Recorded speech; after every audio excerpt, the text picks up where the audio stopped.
कधीच नाही चुकणार तुमचे फेवरेट टीव्ही शोज झी5 सोबत, तेही एकदम फ्री।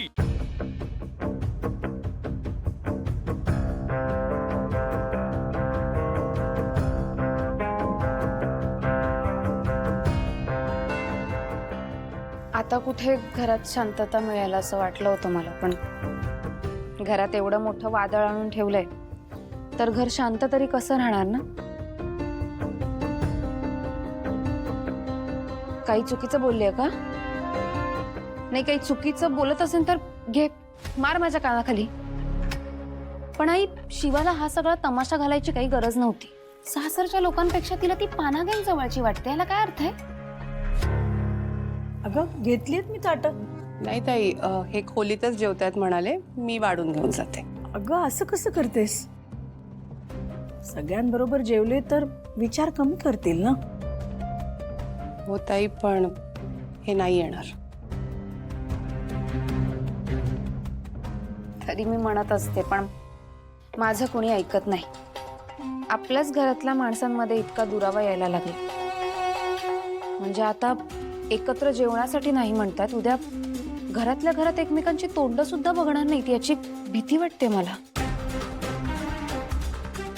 नाही ठीक आहे, एखाद वेळेस मान्य करू की तिला ह्या सगळ्यातलं काही माहित नसेल, पण म्हणून काकाच्या विरोधात जाणं चुकीचं नाहीये का?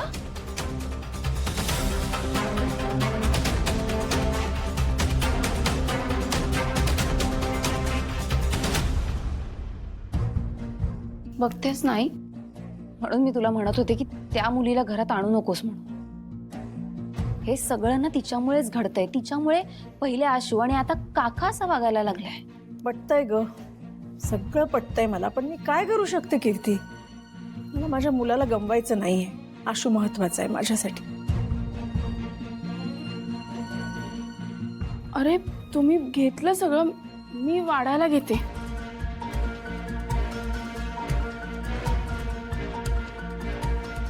आधी स्वतः चुकायचं, मग दुसऱ्यांना जाब विचारत बसायचं। आई एकटं नको करूस, मी येते मदतीला।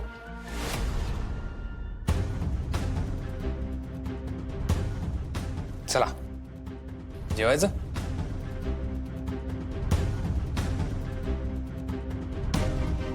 शिवा काय झालंय? अशोक, काहीतरी मार्ग काढायलाच हवा।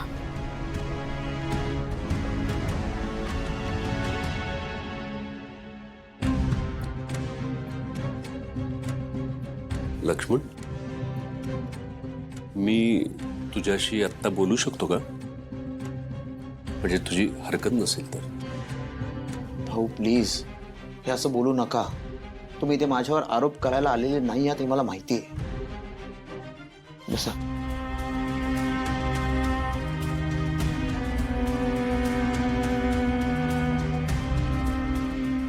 लक्ष्मण, यात शिवाची काही चूक नसणार आहे।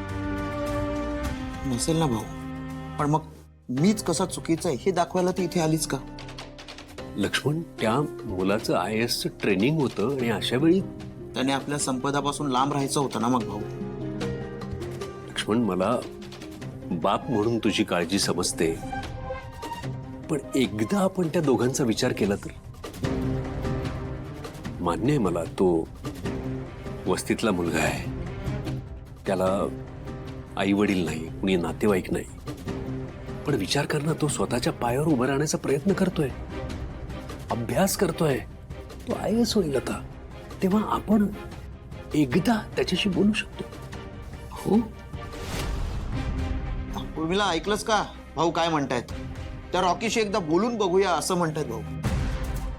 नाही, म्हणजे माझं म्हणणं असं आहे की भाऊ मला माफ करा, तुम्हाला पटतं शिवाचं आणि आम्हालाही पटत होतंच की, आणि शिवा या वेळेला चुकीची आहे हे तुम्ही मान्य करा, कारण आपल्या मुलीचा प्रश्न आहे भाऊ। हे बघा, माझं म्हणणं हे नाहीये, तुम्ही दोघेही त्या मुलाला समजून घ्या, पण आपण एकदा त्याचं म्हणणं ऐकून तर घेऊ। अरे आपण मोठे आहोत आता। हे बघा, शिवाई त्या वस्तीतून आली आहे की नाही, पण शिवा एक चांगली मुलगी आहे, तुम्हाला काय वाटतं?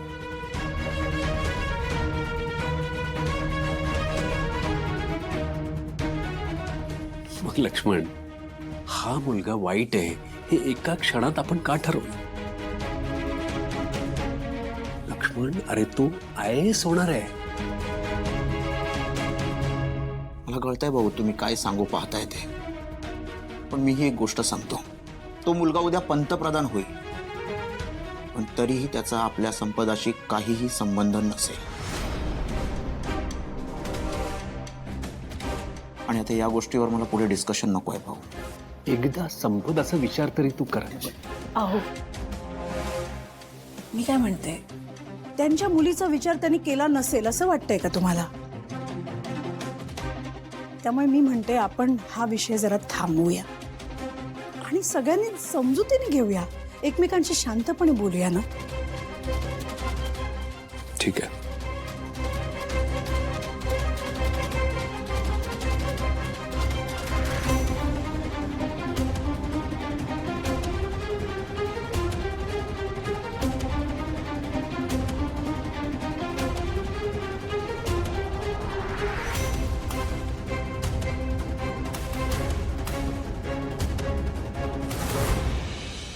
का सांगितलं नाही मला सगळं? रॉकी इथेच आहे हे लपवून ठेवलं तुम्ही माझ्यापासून. रॉकीला लागलंय हे लपवून ठेवलं. काय चाललं काय तुमचं? आणि रॉकी तुझं आणि संपदाचं हे सगळं काय आहे? कधीपासून चाललंय? तुम्ही सकाळी सगळी स्टोरी सांगितली मला, मग हे का नाही सांगितलं? अजून किती गोष्टी लपवणार आहात? शिवा, सांगतील ते सगळं सगळं सगळं खरं सांगतील. घाबरली आहेत पोरं आता. अच्छा, म्हणजे तुलाही माहित होतं सगळं? हो, मला माहिती होतं. रादर रॉकी आणि संपदाला प्रेमाची जाणीव मीच करून दिली होती.